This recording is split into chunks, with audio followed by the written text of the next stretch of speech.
13 வயது இளம் ரேசரான Jaden Emmanuel ஜெர்மனியில் தமிழக முதலமைச்சர் மு க ஸ்டாலினை நேரில் சந்தித்துள்ளார். சென்னையைச் சேர்ந்த ஜேடன் இமானுவேல் 10 வயது முதல் மினி ஜிபி ஜெர்மனி பந்தயத்தில் பங்கேற்று வருகிறார். இந்நிலையில் இவர் ஜெர்மனி சென்ற தமிழக முதல்வரை நேரில் சந்தித்து பேசியுள்ளார்.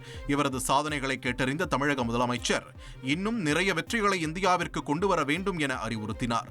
இதற்கு முன்பு நடிகர் அஜித்குமார் இந்த சிறுவனிடம் ஆட்டோகிராஃப் வாங்கியிருப்பது குறிப்பிடத்தக்கது. தமிழகத்தில் வீடு கட்டும் அனுமதிக்கான சுய சான்றிதழ் முறை மேலும் விரிவுபடுத்தப்பட்டுள்ளது. தமிழ்நாட்டில் வீடு கட்ட சுய சான்றிதழ் முறையில் உடனடி கட்டட அனுமதி பெறும் திட்டம் நடைமுறையில் உள்ளது. 2500 சதுர அடி பரப்பளவு மனையில் 3500 சதுர அடி வரையிலான வீடுக்கு ஏற்கனவே அனுமதி வழங்கப்பட்டு வருகிறது. இதுவரை 1 லட்சத்திற்கும் மேற்பட்டோர் இந்த திட்டத்தின் மூலம் பயனடைந்துள்ளனர். இப்போது தூண் தளம் மற்றும் 2 தளம் வரையுள்ள குடியிருப்பு கட்டடங்களுக்கும் இந்த திட்டம் விரிவுபடுத்தப்பட்டுள்ளது. இது செப்டம்பர் 3ஆம் தேதி முதல் நடைமுறைக்கு வரும் என்றும் இணையதளம் வாயிலாக உடனடியாக அனுமதி பெறலாம் என்றும் தெரிவிக்கப்பட்டுள்ளது. ட்ரெண்ட ஃப்ரெண்ட் ஆக்கிக்கோங்க. தந்தி டிவியின் சப்ஸ்கிரைபர்ஸ் அண்ட் ஃபாலோவர்ஸ் குடும்பத்தில் நீங்களும் இணையுங்க.